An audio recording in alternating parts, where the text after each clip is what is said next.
Hey everybody, all right, this is the part 2 video. This is actually putting in the percentages into Canvas for your evidences and assessments.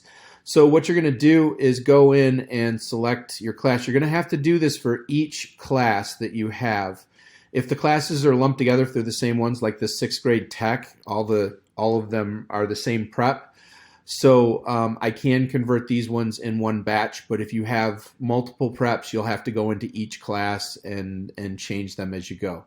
So once we're in here, you're going to go into your assignments.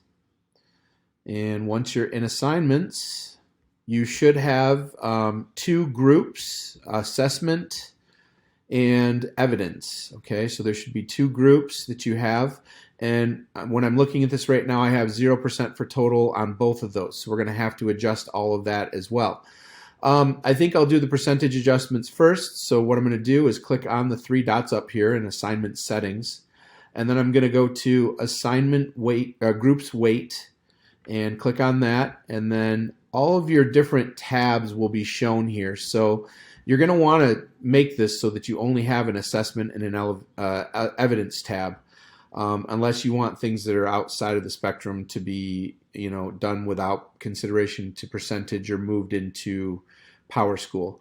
So in assessment, I'm going to put in that 75% total, and then in evidence, I'm going to put in that 25% total, and that gives me a total of 100%. So I click Save, and now you'll notice that my assessment tab is 75% and 25%. If you have a bunch of extra tabs, just to give you a heads up, what I would do is click Group and create an assessment tab if you want to clean that up.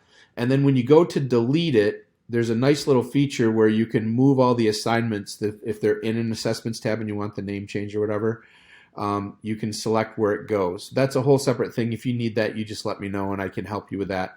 But anyways, back to this. So 75%, 25%. The next thing we're going to do is click on the three dots again up here, and we're going to go to Sync SIS Categories.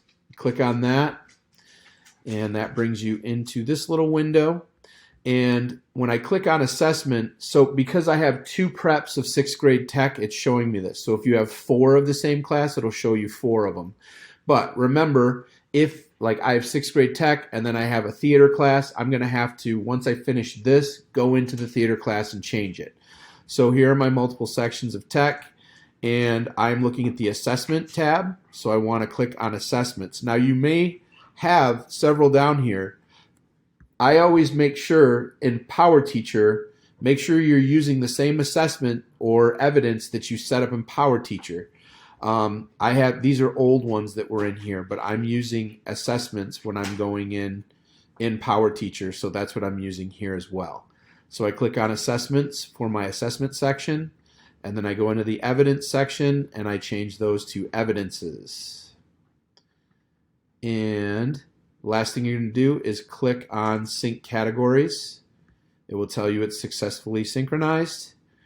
And once that's done, you can click on the X and you're all set. At this point, if you've done all your classes, you're done.